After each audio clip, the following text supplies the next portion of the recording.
Tayo pong lahat ay sabi tayo bukod at ipigit ang ating mga mata, pangingin ang presensya ng Panginoon sa umaga. Makilang Diyos, banal at lumang makapangyarihan sa lahat. Nagpapasalamat po kami o Diyos sa lahat ng pagkakataon na kami ay ginagabayan at iniingatan mo sa lahat ng mata ng aming mga buhay, sa lahat ng aming mga ginagawa Panginoon.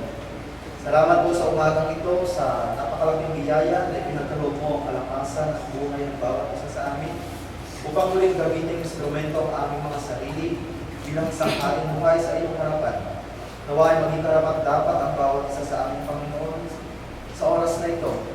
Ginagamit namin ang aming mga sarili upang ito ay pasalamatan, sambahin at purihin sa Espiritu at katotohanan.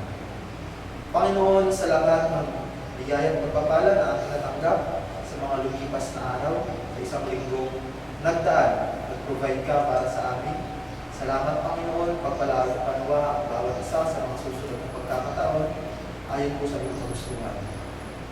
Sa umagang ito, O Diyos, kami ay hinihiling at tumadalangin na bigyan mo ng katahimikan ng aming mga puso at pag-isip ay sa walang bahala namin ang aming mga lalahin, ang aming mga sumilangin sa kanya-kanyang tahanan upang maibigay ng buo ang aming mga sarili sa iyo sa umaga.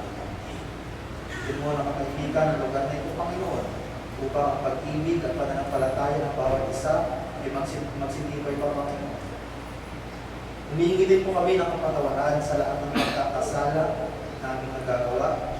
Kundi po namin nalalaman ng Diyos na hayag sa iyong harapan kung paano kami sa araw-araw nagkakaroon ng kadunisan sa aming pisikal ng mga katawan.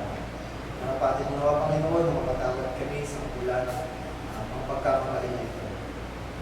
Hinihiling po namin ng Diyos na kami mga instrumento mo, lalong higit ang mga pangaral, nabigyan mo pa ng sapat na pagkalimuhan at kaalaman upang ialay ang kanilang mga sarili sa paglilingkod na aming sinumpaan, Panginoon. Gamitin mo kami ng liwanag sa lahat ng mga maluluwang hindi pa nakakarinig ng iyong katotohanan ng Diyos upang kami po ay magkaroon ng pagkakataon sa buhay na walang akal. Hinihiling po namin, Panginoon, sa lahat ng mga kapatid namin na walang pa sa oras na ito, sa anumang kadahilanan, ikaw po ang nakakaalam, ikaw ang Diyos na nakakabasa ng puso at pag-isip ng bawat isa. Pagalingin mo ang aming mga kapatid na nasa panig ng karamdaman, na ipuin mo ng iyong pagpalang kamay at lubin na sa mga susunod na pagkakataon na kasama po namin sila sa lugar nito.